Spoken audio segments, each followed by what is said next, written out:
Teen gives up college and starts working to help ill mom. She didn't expect this to happen. Alice was cleaning the cafeteria when the first customer walked in. She looked at the wall clock and began cleaning the tables quickly.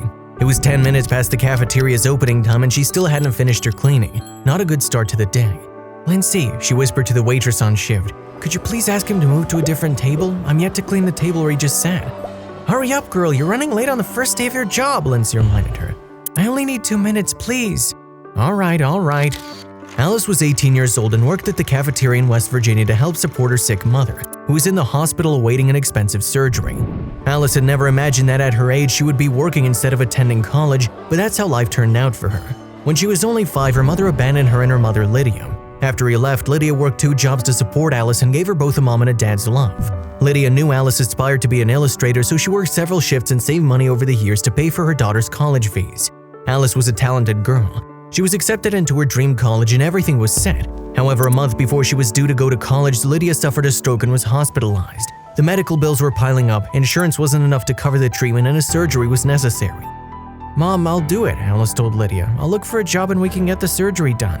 "But Alice, your college, it starts in a month, honey. I don't want you to give it up for me. You've got your whole life ahead of you." Alice gave her an encouraging smile.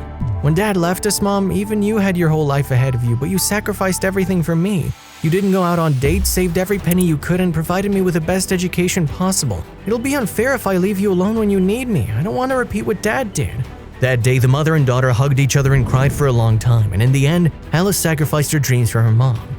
"I'm done.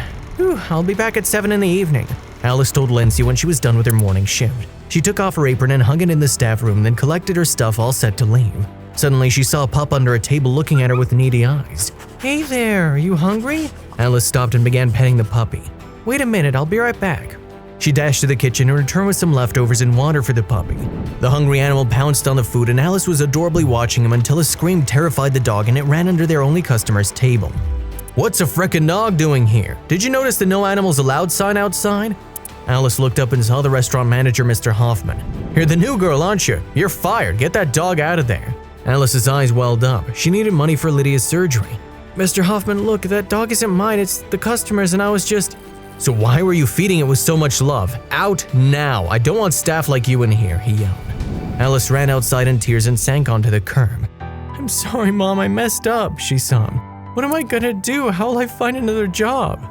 Alice had never felt so hopeless before. While she sat there crying, a man stopped beside her and offered her his handkerchief. "Girls shouldn't cry like this in public," he said.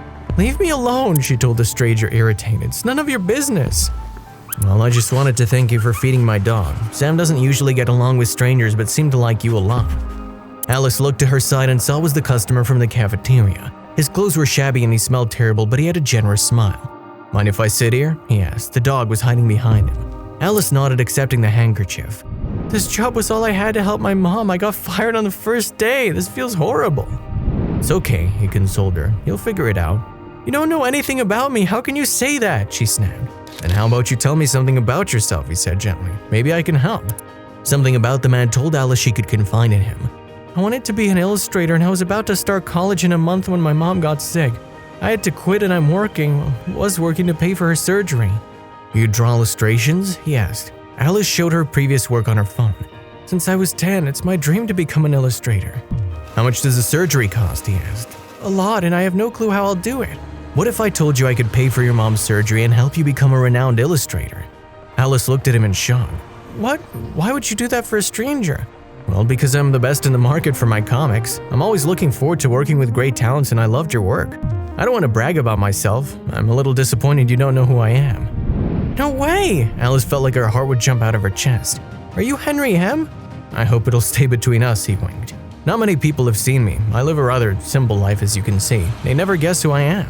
Alice couldn't believe it. The best comic writer in her city offered to hire her and gave her an advance so she could get Lydia's surgery done. Within one day, Alice's life turned around. She gladly accepted the offer and was able to pay for Lydia's surgery. After a year of working in Henry's office, she's now pursuing her much-desired course at her dream university.